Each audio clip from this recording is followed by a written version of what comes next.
Olá, boa tarde. 1h31 em Brasília. A partir de agora, você acompanha o Direto da Câmara com as notícias sobre o trabalho do seu deputado ao vivo, direto de Brasília. A Câmara pode votar hoje a medida provisória que facilita a compra de vacinas. Na pauta também está o projeto que cria o programa emergencial de retorno do setor de eventos. No Conselho de Ética, os casos Daniel Silveira e Flor Delis podem começar a tramitar a partir de hoje. E você vai ver também o caso de uma criança adotada em Minas Gerais que pode ser entregue à família biológica contra a vontade dos pais adotivos. A insegurança jurídica na adoção foi discutida na Comissão Externa da Primeira Infância. Agora, no Direto da Câmara.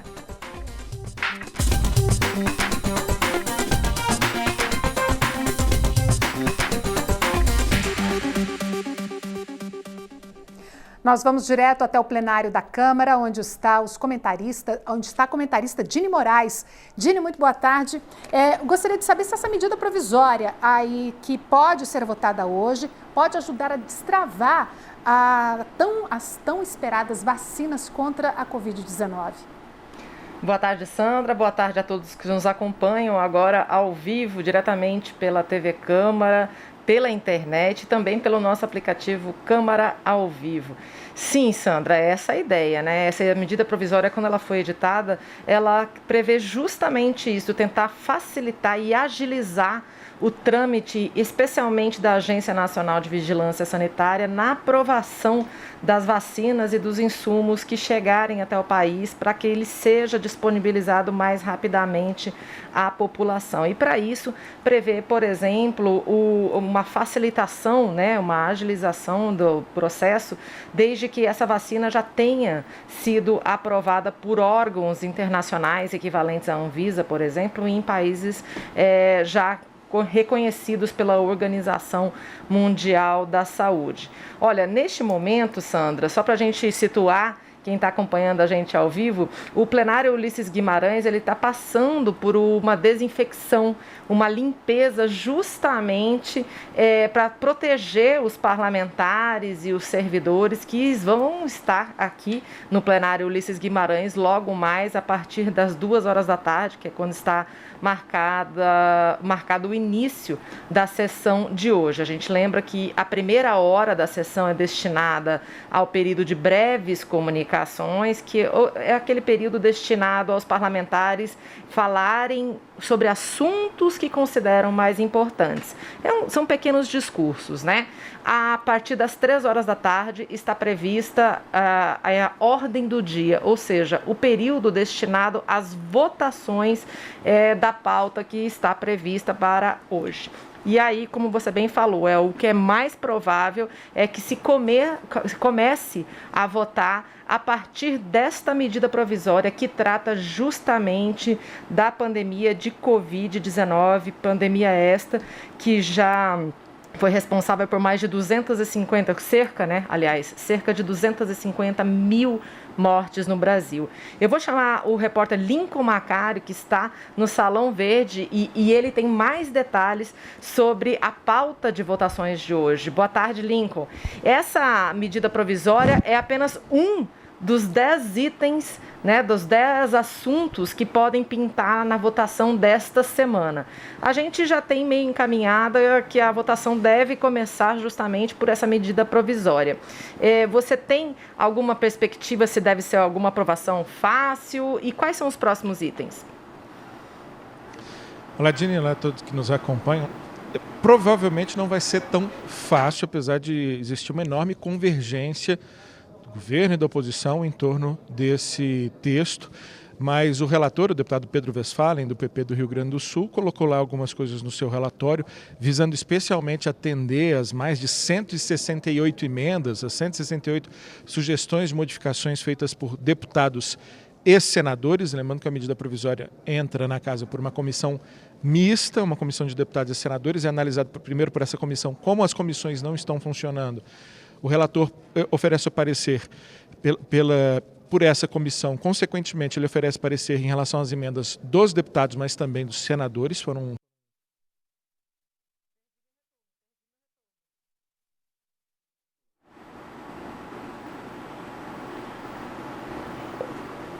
Nós tivemos um problema no áudio do Lincoln Mancário também e também, inclusive, no meu, que ficou um pouquinho apagado, mas vamos continuar por aqui então. Gente, como o Lincoln estava falando, essa medida provisória, ela deve ela incluiu algumas sugestões de vários deputados e, segundo alguns partidos da oposição, esses 10 itens que estão previstos na pauta desta semana, 10 assuntos, 10 propostas que podem ser votados esta semana, apenas 2 deles têm algum tipo de resistência ou algum tipo de oposição por alguns partidos da oposição, algum tipo de discordância dos partidos de oposição.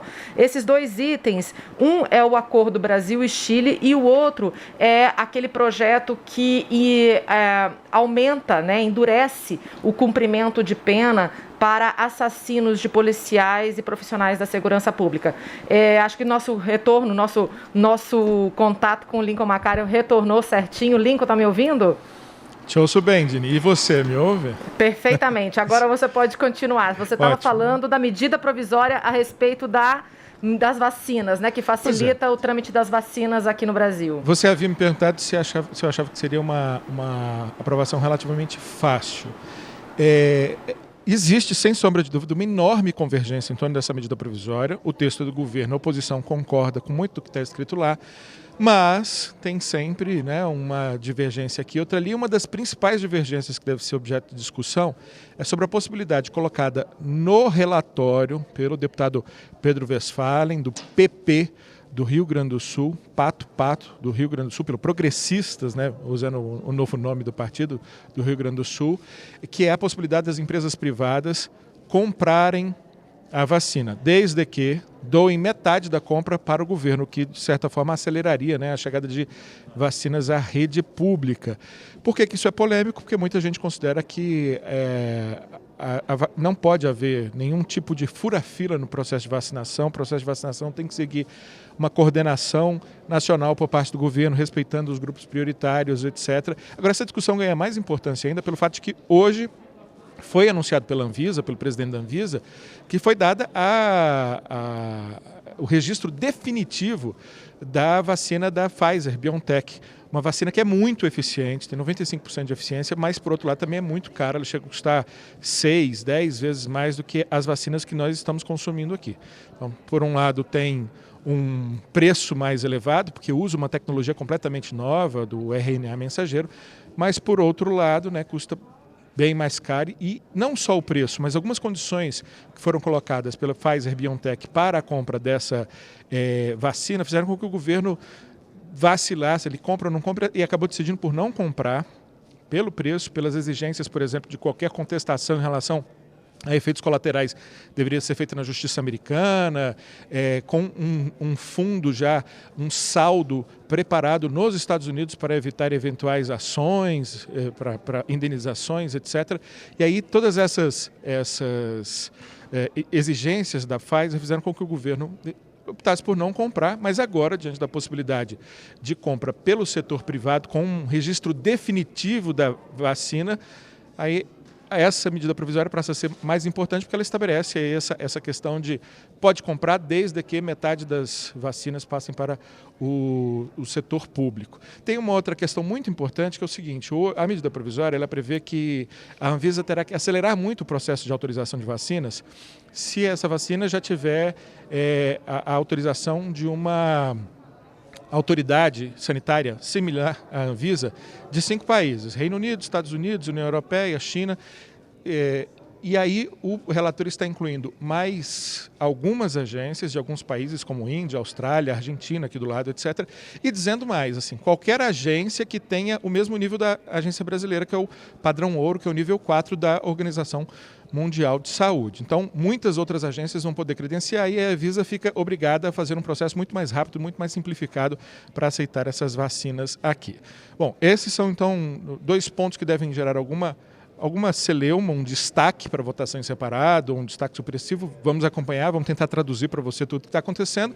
Você falou que são 10 itens, né, Dini? Realmente não vamos falar de todos, a não ser que a gente tenha tempo, mas pelo menos mais um é bom dar detalhes, que é esse programa para ajudar o setor de eventos, o setor da economia que não retornou ainda, porque os restaurantes voltaram, alguns outros setores voltaram, cinemas, mas eventos, grandes eventos, feiras, shows, é muito difícil fazer sem alguma aglomeração, né? Por isso, tanto os trabalhadores como os empresários desse setor estão desesperados em boa medida e aí uma pressão muito grande aqui no Congresso para um auxílio emergencial, um socorro, alguma condição especial para esse segmento da economia que ainda não voltou e terá muita dificuldade de voltar ao normal, não é? Depois a gente fala de mais assuntos, Gini. Exatamente. Eu até ia te perguntar, ia pedir para você fazer a listinha dos assuntos que podem vir. Se quiser fazer, votados. É bem rápido, estou com ela aqui. Isso, só a lista mesmo. Então vai. Vamos lá. Tem um projeto que trata de tipificar o crime de violência institucional no curso de processo judicial. Se um promotor, um juiz, alguma autoridade desrespeitar uma vítima, um réu, uma testemunha, ela pode incorrer nesse crime e ter penas. Tem um que determina a aplicação de um formulário que padroniza a avaliação de risco para mulheres em situação de risco de violência doméstica. É um projeto de lei que valida os pedidos médicos eletrônicos para os exames de pré-natal, que geralmente não são aceitos esse tipo de pedidos eletrônicos, porque eles podem gerar fraude, mas na pandemia vão ser validados esses pedidos eletrônicos do exame pré-natal. Tem um que garante o teste do pezinho ampliado, aquele teste que colhe uma gota de sangue do pé da criança nos primeiros dias para detectar 6 doenças. Esse exame pode detectar até 50 doenças, mas na rede pública só faz 6 doenças. A ideia é ampliar esse exame para que ele fique mais parecido com o que já se aplica na rede privada. E vou falar de só mais um, que é o regime diferenciado, um regime diferenciado de punição para aqueles assassinos ou quem tentar assassinar um policial ou um agente das Forças Armadas. Hoje não há tratamento diferenciado.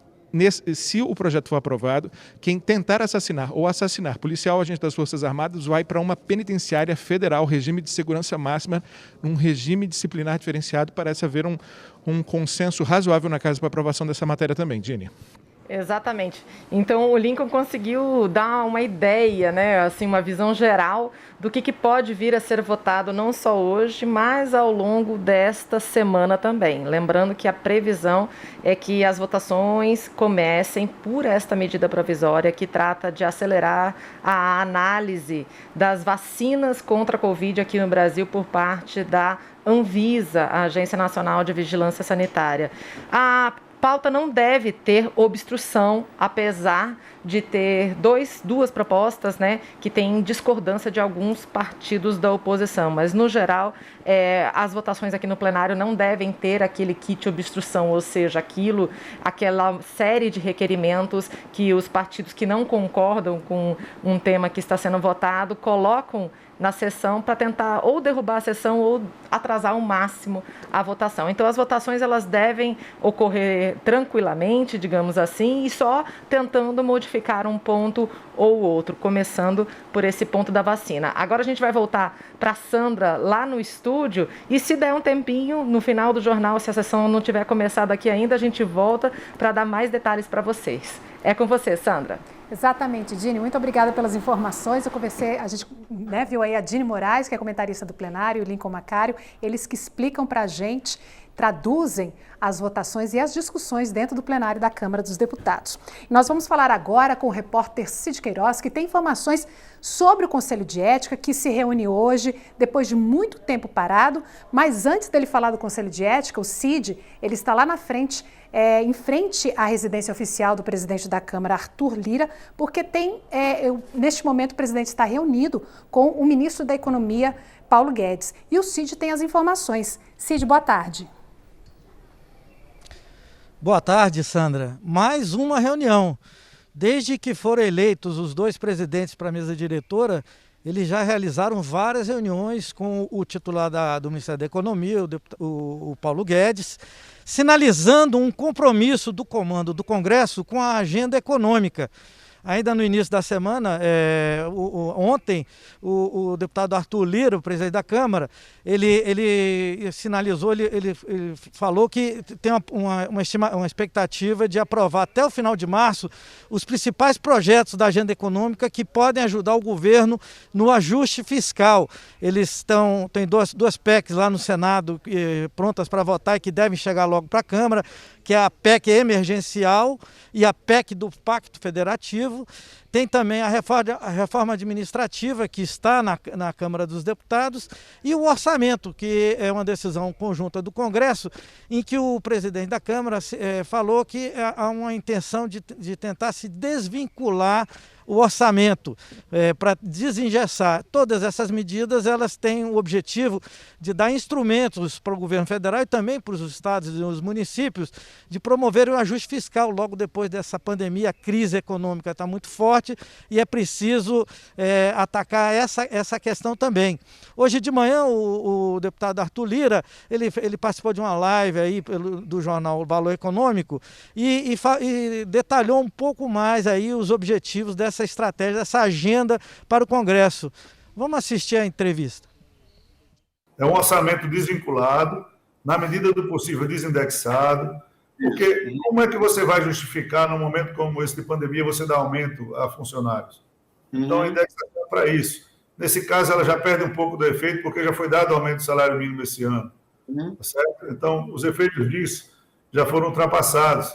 Mais importante é o Pacto Federativo com o botão de calamidade. Agora, estruturalmente, como forma permanente de execução de orçamento, a visão do mundo todo é que é a principal peça, é a principal lei, é por onde você vai reger, é LDO, plano plurianual e orçamento. Esquece, o resto é consequência do que for discutido aí. O que vai ser acionado quando tiver crise é o botão de calamidade. Certo, isso. Dentro de um orçamento, ele é um plus a mais, na minha visão.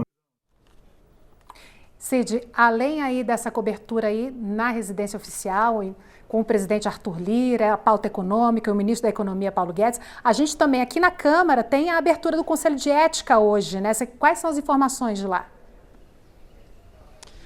É isso mesmo, Sandra. Daqui a pouco, às 2h30 da tarde, o Conselho de Ética, na verdade, volta a trabalhar, depois de ter ficado aí um ano no período da pandemia sem trabalhar, porque o Conselho de Ética foi empossado em 2019. Ele tem um mandato até o momento em que foi eleito um novo grupo do Conselho de Ética, que é nesse processo aí junto com as comissões. E a gente acompanhou aí na semana passada o rumoroso caso aí do deputado Daniel Silveira, que criou um certo tumulto aí, pelo menos na imprensa, mas a Câmara soube administrar esse processo, não deixou contaminar a pauta da Câmara. A gente está vendo aí que o plenário está aí com 10 itens de votação, a Câmara está funcionando a pleno vapor, e também o Conselho de Ética, que volta a funcionar hoje. O presidente, o Juscelino Filho, ele pretende instaurar imediatamente, como já havia sido acordado na mesa diretora, o processo do deputado Daniel Silveira, e também dar início à leitura e à votação dos relatórios de outros 8 casos de processos disciplinares que estão correndo no Conselho de Ética. Curiosamente, todos esses 8 casos são de parlamentares do PSL, assim como o deputado Daniel Silveira.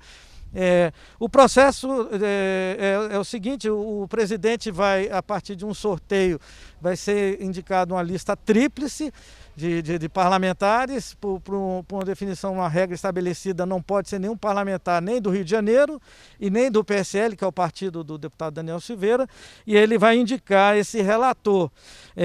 O relator, ele notifica o acusado para apresentar sua defesa e tem 10 dias úteis. Ele pode arrolar até 8 testemunhas. Depois depois da apresentação da defesa, o relator procederá à instrução. A instrução do processo, ela dura 40 dias. Ela vai ouvir testemunhas, enfim, vai instruir o processo, tem 40 dias úteis. Depois desse período, o relator ele tem 10 dias úteis para apresentar o seu parecer. E aí sim, então, num total de 2 meses, se espera estar colocando em votação no plenário do Conselho de Ética esse parecer do deputado Daniel Silveira. Ao final da investigação, o Conselho aprova o relatório, que pode ser trazer desde uma advertência, passando por uma suspensão do mandato por um determinado período, ou até a cassação do mandato. No caso da suspensão ou da cassação, a decisão do Conselho de Ética ela deve ser submetida ao plenário da Câmara, que para aprovar o parecer de suspender o mandato ou cassar o mandato, precisa de maioria absoluta, ou seja, pelo menos 257 votos favoráveis a esse parecer. A reunião do Conselho de Ética, como eu já disse, começa daqui a pouco. E uma das expectativas que se tem é o seguinte: você vai ter um relator que vai estar relatando um processo, tem 60 dias, mas há uma expectativa aí de que até o início de abril tem um novo Conselho de Ética. Os partidos vão indicar novos membros, então é possível que seja necessário manter esses relatores desses outros casos que estão aí, ou então teria que haver uma nova designação de relatores. E é isso, vamos aguardar aí o final da reunião do Conselho de Ética, e assim que a gente tiver o resultado, nós vamos divulgar aí nas redes sociais e na TV Câmara os próximos passos do Conselho de Ética. Você também pode continuar acompanhando tudo o que acontece na Câmara, é só você baixar no seu aplicativo Câmara ao Vivo. É com você, Sandra. Muito obrigada, Cid, pelas informações. Lembrando que o Cid está ali em frente à residência oficial do presidente da Câmara. O presidente da Câmara está reunido com o ministro Paulo Guedes. E caso o presidente da Câmara ou o ministro Paulo Guedes da Economia saiam para dar entrevista, a gente interrompe rapidinho aqui para acompanhar a entrevista deles. Autoridades especialistas no tema e deputados da Comissão Externa de Políticas para a Primeira Infância debateram ontem aqui na Câmara a segurança jurídica da adoção no Brasil. O pano de fundo foi uma decisão judicial que pode fazer com que uma menina adotada em Minas Gerais seja devolvida para a família biológica contra a vontade dos pais adotivos. O debate em torno da adoção foi inspirado pelo caso de uma criança de 9 anos de idade de Minas Gerais que, após 6 anos de convivência com a família adotiva, teve a guarda devolvida para a avó paterna. O caso de Vivi aconteceu em novembro do ano passado. A decisão do Tribunal de Justiça de Minas, atendendo a um pedido da avó paterna, provocou indignação na família adotiva e vem sendo muito criticada também pelo tempo que levou para ser tomada. 6 anos, quando deveria ser de 120 dias. Que crime a minha Vivi cometeu para ter que ser condenado às casas de acolhimento ou condenado a voltar para as famílias biológicas, né, para sofrerem novas violências, para passarem de novo por tudo aquilo que já passaram?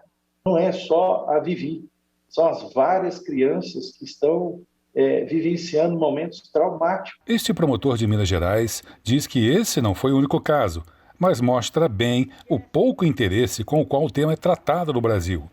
Ele defendeu que o tribunal reveja a decisão, que, segundo ele, gera instabilidade no Sistema Nacional de Adoção. É um absurdo. Mostra, sim, que as pessoas que proferiram esse voto não conhecem absolutamente nada dos processos de infância. O caso da Vivi é muito claro. Estão tentando devolvê-la, aliás, entregá-la, porque ela nunca esteve com essa avó biológica, para uma avó que vive sob o mesmo teto com o pai de Vivi, aliás, genitor, parricida, que matou o próprio pai para buscar o dinheiro desse homem para utilizar com drogas. E é apenas por questões financeiras que querem essa criança de volta. A representante do Conselho Nacional de Justiça também defendeu a análise e a revisão do caso. Na visão dela, o juízo poderia e deveria ter ouvido a principal interessada, a criança. O Marco Legal da Primeira Infância, que ele reforça o que já existia previsto desde a Convenção dos Direitos da Criança e do Estatuto, do direito da criança se manifestar. E, geralmente, isso era muito percebido, a lei fala até aqui, obrigatoriamente a partir dos 12 anos. Mas isso não exclui antes dos 12 anos. E considerar o tempo das adoções como algo fundamental para a garantia desse direito. Ao prestar solidariedade aos pais de Vivi, a ministra da Mulher disse que também é vítima dessa insegurança jurídica, no caso da própria filha adotiva, e que, por isso, preferiu não registrá-la. Sabe por que eu nunca oficializei a adoção da minha filha indígena? porque eu perderia ela. E aí, deputada Paula, vai ser assim? Vai continuar sendo assim no Brasil? Eu fiz uma confissão hoje. Mas vocês querem saber quantas pessoas, se a gente perguntar, têm coragem de confessar, farão a mesma coisa? Medo do instrumento que nós temos aí. Que vergonha eu, como ministra, falar isso. Deputados que participaram da audiência afirmam que a comissão deve ajudar na solução do problema. É muito importante que nenhum dos dois, a família biológica, a família adotiva e principalmente a criança, jamais possa ter uma lei fria sem olhar exatamente como foi feito o procedimento e pagar por um erro, muitas das vezes, jurídico ou uma postergação que, muitas das vezes, a justiça não julga no tempo adequado. E hoje, às 15h, também tem reunião da Comissão Mista de Orçamento. As emendas orçamentárias podem ser apresentadas até 1º de março, próxima segunda-feira. Neste ano, as emendas impositivas individuais por parlamentar poderão chegar a 16 milhões de reais, distribuídos em até 25 emendas. Metade desse valor deve ser destinado à saúde. E nós voltamos ao plenário da Câmara com Dini Moraes. Dini? Oi, Sandra. Então, enquanto a gente espera a presença de parlamentares e a abertura da sessão de hoje aqui no plenário Ulisses Guimarães, a gente vai aproveitar esse tempinho para poder explicar um pouco melhor para quem está nos assistindo agora ao vivo pela TV Câmara e pela internet, também pelas nossas contas oficiais nas mídias sociais, né? Facebook, Twitter, YouTube e Instagram. Instagram, além do nosso aplicativo Câmara ao Vivo. Seguinte, gente, a gente já disse que são 10 itens da pauta oficial de votações aqui no plenário Ulisses Guimarães esta semana. Eu e Lincoln Macari já demos alguns detalhes do item que deve ser o primeiro a ser votado, que é a medida provisória que trata de facilitar o trâmite, né, para as vacinas contra a Covid aqui no país. Você que está nos acompanhando agora vê imagens do plenário Ulisses Guimarães praticamente vazio. Essas pessoas que vocês conseguem enxergar aí são servidores da Câmara dos Deputados, da Secretaria-Geral da Mesa, que dá o suporte para os parlamentares tocarem a sessão, né? Orientações quanto a regimento, regras, Constituição, enfim. Seguinte, gente, então a gente já falou da medida provisória das vacinas, já falou por alto quais são os outros itens que devem entrar em votação, então, não só hoje, mas nos próximos dias também. Lincoln Macari, no Salão Verde, vou chamá-lo para conversar um pouquinho comigo. Lincoln, você chegou a passar um pouquinho por aquele projeto que traz medidas emergenciais para o setor de eventos, que também é um setor que está sendo muito, muito afetado pela pandemia de Covid-19, essa pandemia que a gente está vendo que está longe de passar, né? Os empresários do setor, os trabalhadores do setor estão pedindo ajuda e algumas medidas por parte das autoridades para tentar salvar várias empresas e empregos desse setor. O que está previsto nesse projeto que pode vir a ser votado? Bom, Dini, a gente está inclusive curioso para saber sobre o relatório, detalhes do relatório, mas é importante a gente lembrar que o governo buscou estabelecer, primeiro, planos. O governo, e quando eu digo governo, na verdade tem que ser uma visão um pouco ampliada, porque muitas dessas medidas não nasceram no Executivo, nasceram no próprio Legislativo, depois foram negociadas, tiveram um apoio do Poder Executivo. Mas, de um modo geral, voltando ao raciocínio, então, tentou estabelecer regras gerais que valessem para todas as empresas, mas depois a gente observou que tinham setores que tinham peculiaridades. É o caso, por exemplo, do setor de cultura, que depois ganhou um programa, né, particular para as suas peculiaridades, até porque artistas, muitos são autônomos, muitos são vinculados a determinados centros culturais ou grupos culturais que guardam um certo grau de informalidade. E aí, no setor de eventos, a gente acaba vendo também similaridades. São trabalhadores muitas vezes sazonais, trabalhadores ligados a empresas que contratam temporariamente. Então, tem uma série de peculiaridades aí envolvendo o setor de eventos que precisa dessa atenção especial e, por isso, aí a criação de um mecanismo de socorro próprio, com linhas de financiamento, com possibilidade também de incentivar a permanência de alguns trabalhadores contratados mesmo na não realização de eventos, um socorro especial para aqueles trabalhadores que não puderem ser mantidos por essas empresas, e tudo dialoga muito, obviamente, com a discussão do auxílio emergencial. E aí, Dini, eu queria que a gente conversasse também sobre essa grande discussão que a gente vai ter hoje, sem sombra de dúvida.